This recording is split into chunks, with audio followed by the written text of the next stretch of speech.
ஒவ்வொருத்தருடைய வளர்ச்சி பரிணாமத்துக்கு ஏற்ற மாதிரி தான் இறை தத்துவம் இங்க கொடுக்கப்பட்டிருக்கு, கிடைக்கப்பட்டிருக்கு. அதை நம்ம ஆளுங்க சொல்ல தெரியாம பிரிச்சு பண்ணிடுறாங்க.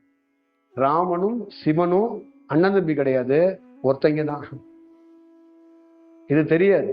நீங்க இயேசுக்கும் அல்லாவுக்கும் சண்டை போடுறதெல்லாம் நெக்ஸ்ட். ராமன் சிவன் யாருக்கும் தெரியாது. புரியுதுங்களா? நம்ம ஊர்ல நீங்க எல்லாம் சிவனை கும்பிடுறீங்கல்ல, உங்களுக்கே சிவன் யாரு? ராமன் தான் சிவன், சிவன் தான் ராமன். ஆனா ரெண்டு பேரும் என்ன பண்ணிடுறீங்க, ஒரே கேரக்டரை கும்பிடுறீங்க, ஆனா வேற வேற மாதிரி மாற்றி கும்பிடுறீங்க. இப்ப நிறைய பிராமணர்கள் இருக்கிறவங்க ராமனை தான் வழிபடுவாங்க, சிவன் தான் மூஞ்சியை மூடிட்டு ஓடிடுவாங்க. இப்ப நீங்க என்ன பண்ணீங்க, ராமனை கண்டா ராமன் யாரோ ஒருத்தர் வந்திருக்கிறாரு, ஆனா பரவாயில்ல நம்ம சிவனுக்கு முன்னாடி நிற்க முடியாதுங்க அப்படின்ட்டு நீங்க ஒரு டைப்பா போயிருவீங்க. ஆனா ரெண்டு பேருமே ஒன்று தான். அவர் என்ன சொல்றாருன்னா, நீ போதிய வளரல, வளர்ந்து வந்தனா ராமனும் சிவனும் எப்படி சேஞ்ச் ஆகுறாங்கன்னு உன்னால கண்டுபிடிக்க முடியுங்கிறாங்க. புரியுதுங்களா? எங்க வீட்டு பிள்ளைன்னு ஒரு படம் பார்த்துருக்கீங்களா?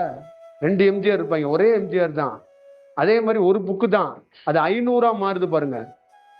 ஒரு நகல்ல இருந்து எடுக்கப்படுற ஜெராக்ஸ் தான். அப்ப இறைவன்கிறது ஒரு வடிவம் தான், அது ஒரு வடிவத்திலிருந்து பல ஜெராக்ஸ் உருவாகுது. புரியுதுங்களா? ஒரு பெரிய அண்டத்துல இருக்கிற பெரிய ஒளி, அந்த ஒளி கீழே விழுந்து செதர்னுச்சு, பார்த்தா 300-400 பேரு பீஸ் பீஸா சின்ன சின்ன துளியா கிடக்கு. அதான் அந்த துளிகள் தான்.